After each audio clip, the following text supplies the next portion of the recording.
Pablo Sanguinetti, profesor de la Universidad Torcuato Di Tella de Buenos Aires, pero también jefe de estudios económicos de la CAF, de la Corporación Andina de Fomento, este banco de desarrollo. Muchas gracias por estar con nosotros, primero que nada. Muchas gracias, Alberto. Un placer.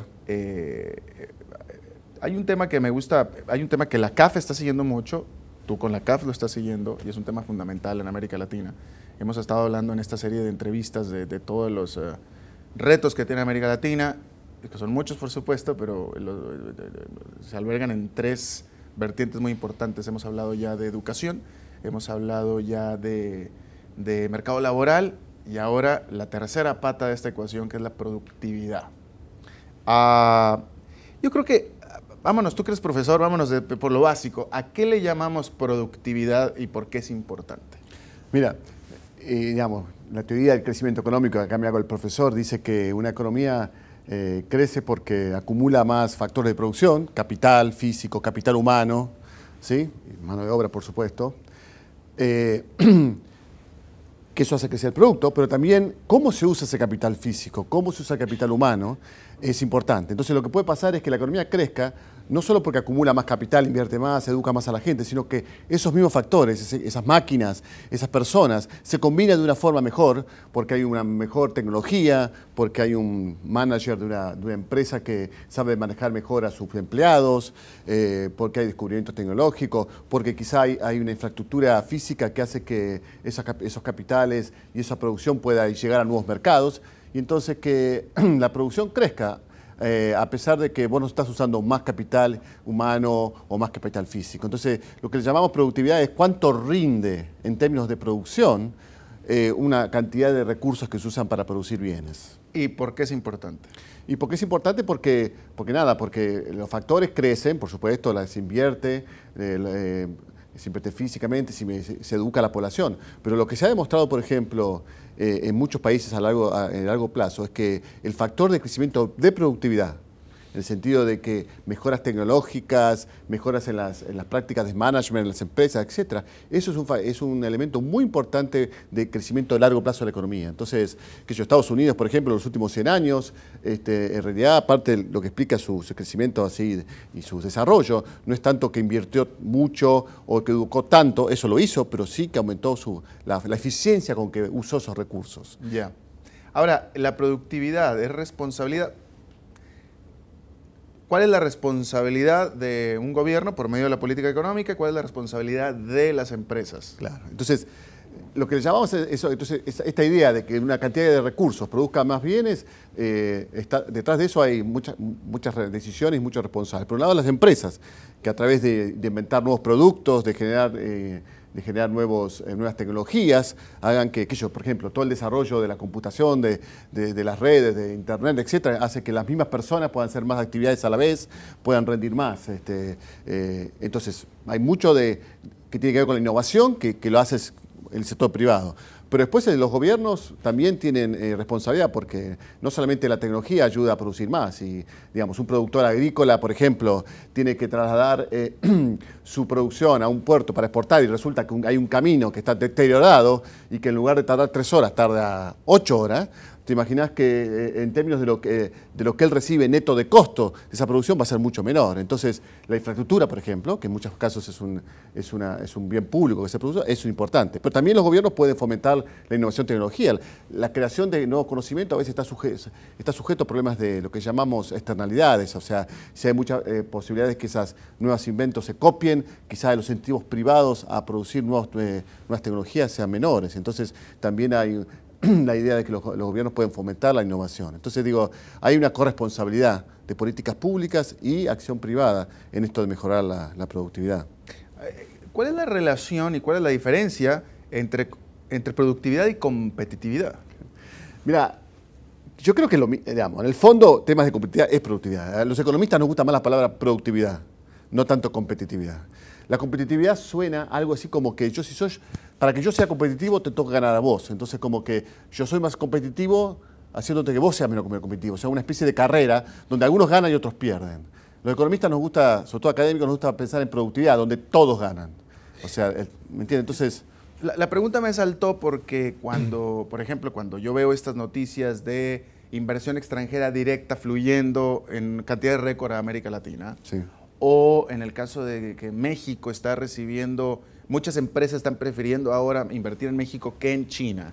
¿Significa esto que América Latina es cada vez más productiva? ¿Significa que México es cada vez más productivo? Definitivamente. O sea, uno de los canales, digamos, de innovación a los cuales los países en desarrollo pueden ganar en tecnología es la inversión externa directa. O sea, países más avanzados, en donde se producen, donde están en la frontera, ¿no?, en la productividad, invierten en países en desarrollo, aprovechando parte de sus recursos naturales, pensando también que son países que quizá los costos de instalarse son más baratos, los factores fijos, la tierra, etcétera. Entonces, eso trae tecnología, trae capacidades, trae capacitación, etcétera. Entonces, por supuesto, entonces México está ganando en productividad y en competitividad, pero a veces la idea de que uno puede ganar en competitividad porque le baja un impuesto, es cierto, si es un impuesto distorsivo, pero nada, ese impuesto financia gasto público.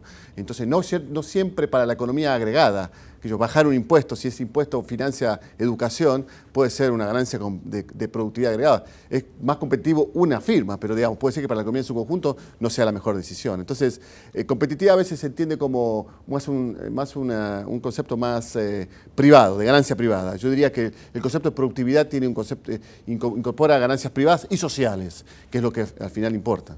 Pero hay relación, esta es pregunta, ¿hay relación proporcional entre inversión extranjera directa y productividad? Y te digo de dónde viene mi pregunta, porque se sabe, todos los libros lo dicen, que Latinoamérica en general es tremendamente improductiva, sobre todo en comparación con Asia, por ejemplo, o los países del sudeste asiático. Pero sin embargo, la inversión extranjera directa sigue cayendo a raudales sobre América Latina. Esa es una muy buena pregunta, porque de hecho, ya tenemos varios años y quizás un par de décadas de fuerte inversión externa directa y eso ha creado en algunos países sectores muy modernos. En México, por ejemplo, la industria automotriz de primer nivel mundial. Pero aún así, como bien vos decís, los niveles de productividad o de crecimiento de la productividad de América Latina todavía son bajos relativamente a Asia. Y eso es una de las razones por qué la región, como un todo, no ha convergido, digamos, no ha reducido su brecha con los países desarrollados. Entonces, la pregunta es, bueno, ¿y por qué? A la vez tenemos aumentos de inversión externa directa, algunos sectores crecen, pero eso no está terminando reflejándose a nivel agregado de las economías. Y eso es cierto, ¿por qué? Porque lo que puede pasar es que muchas de nuestras economías tienen sectores modernos, de vuelta, industria automotriz en México, qué sé yo, también en Argentina el sector agropecuario, que ha recibido mucha inversión externa. Aviones en Brasil. Etcétera. Pero para que eso tenga un efecto agregado, tienen que tener un impacto sobre el empleo, ¿no?, y sobre una parte importante de la población. Entonces, no siempre los efectos de derrame de la inversión externa directa son lo suficientes como abarcar más sectores y más sectores de la economía. Entonces, lo que puede pasar es que hay sectores que de vuelta se modernizan y convergen a nivel internacional, pero todavía el resto de la economía, donde tenemos 40% de la mano de obra en el sector informal o de microemprendimientos de muy baja productividad, eso no se mueve, la aguja ahí no se mueve por las inversiones, por ejemplo, en automotrices. Entonces, la pregunta que nos tenemos que hacer es, muchas veces, las diferencias de productividad entre países en promedio de América Latina y países desarrollados son de la misma magnitud de las diferencias de productividad al interior de las economías latinoamericanas. Entonces, la diferencia de productividad de un trabajador en la industria automotriz en México respecto de uno de Estados Unidos es chiquita, quizás ya se convergió, ¿no? Son igual de productivos. Son igual de productivos. Pero la diferencia de la productividad de ese trabajador en la industria, automóvil en México, comparado con un señor que hace, no sé, como se llama, tortillas en una esquina en una ciudad de México, es de una magnitud tan sideral como el promedio de ingreso entre Estados Unidos y México, ¿me entiendes? Entonces, a veces para entender por qué no terminamos de catch up con el mundo desarrollado, tenemos que entender por qué al interior de la economía de América Latina no terminamos de cerrar esas brechas de productividad en distintos sectores de la economía. Hablaste en plural, tenemos que entender. Yo creo que tú ya lo entendiste. No. O sea, justamente nosotros estamos en una... Bueno, pero ¿cuáles son? O sea, yo creo que se sabe. Exactamente. Entonces, ¿cuáles son? Bueno, uno dice, bueno, pero ¿por qué este señor que hace tortillas en una esquina en una ciudad de México no va y se emplea en la industria automotriz, donde va a ganar 10 veces más? Bueno, Ahí hay muchas cosas y uno tiene que ir, hay toda una agenda de investigación que desde CAF estamos apoyando, pero por supuesto hay muchas universidades y muchos colegas economistas de investigación que están trabajando en eso, en donde las cosas son, la primera respuesta es, qué sé yo, en la industria, los impuestos al trabajo. Entonces, el problema de por qué no la industria automotriz mexicana no emplea a esa otra persona es porque los impuestos al trabajo son tan altos que esto impide que la industria automotriz en México expanda su demanda de trabajo. O sea, flexibilidad en el mercado laboral. Sí. Okay. Esa es una primera respuesta y siendo un poquito provocativo, te voy a tratar de decir que eso no es el fondo de la cuestión. O sea, algo de eso hay, en el margen algo de eso hay. Necesario, más no suficiente. Más no suficiente. El nivel de productividad intrínseca de esa persona que está vendiendo tortillas en la calle versus el señor que llegó después de un tiempo a transitar a un empleo formal de alta productividad es gigantesco. Gigantesco no solamente en niveles de educación que pueden tener esas dos personas, sino la calidad de la educación que reciben, el tipo de hogar donde viven, el funcionamiento de sus redes sociales, la percepción del individuo sobre su futuro y la de sus hijos. Y hay un montón de barreras que son más allá de las formales que impiden esa transición. Pero fíjate, dime una cosa, porque el que está instalando en una planta de automotriz en México totalmente automatizada, la persona o el trabajador que está instalando los parabrisas, la puerta, el volante de ese automóvil, usando robots y computadoras, en su nivel académico o sus credenciales académicas son las mismas que el que está operando la máquina de tortillas. Es decir, ambos tienen hasta la secundaria, no creo que ni siquiera preparatoria. Es decir, el que está instalando las puertas lo que tiene es una capacitación hecha cuando lo contrataron por parte de la... Claramente... O sea, no es un ingeniero, es lo que te quiero decir. No, está muy bien. O sea, por eso estoy diciendo, aún en educativo, no es que uno sea un ingeniero y el otro no tiene primaria completa. No, Exacto. Los dos pueden tener secundaria, uno secundaria completa, otro secundaria completa. Pero esta persona ha tenido un proceso de entrenamiento, un proceso de aprendizaje de rutinas, que lo hace un trabajador mucho más, digamos, en las entrevistas, mucho más confiable.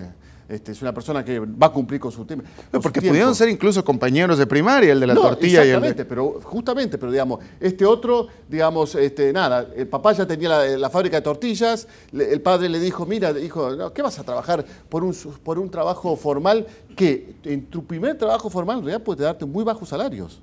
Puede ser muy bajo el salario allí. En realidad, tú haciendo tortillas, en realidad estás un poquito para y sos tu propio jefe, no tenés que lidiar con... Y entonces, esa primera decisión ocupacional que te lleva a un track distinto entre trabajador autoempleado versus trabajador formal, sin poder saber, mirá, pero no es que es el empleo formal el primero que te ofrece el salario, que es bajo realmente, es el único que vas a tener. Hay todo un aprendizaje on the job learning que hay que dar para después terminar en esa fábrica automatizada.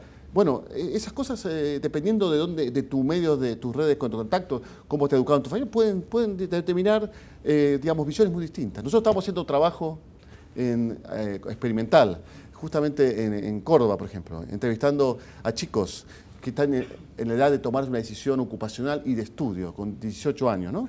Están saliendo de la secundaria, en donde les damos información, no solamente de si estudian o no estudian, cuántos serían los ingresos relativos, sino qué ocupación tendrían, si autoempleado, como asalariado o como empresarios, y eso combinado con el nivel educativo. Y, por ejemplo, hay muchos chicos que sus padres son autoempleados, etcétera, que cuando uno les dice que uno, aún con negocios y estudiando, pueden ganar mucho más que estudiando y siendo empleados, y esa información no la tenían. Y entonces hacemos un pequeño experimento donde a algunos le damos información, otros no se la damos, y después le preguntamos qué tipo de profesión ellos se ven cuando tengan 30 años, y muchos deciden, bueno, sí, me gustaría ser empresario digamos, de una empresa mediana y estudiar.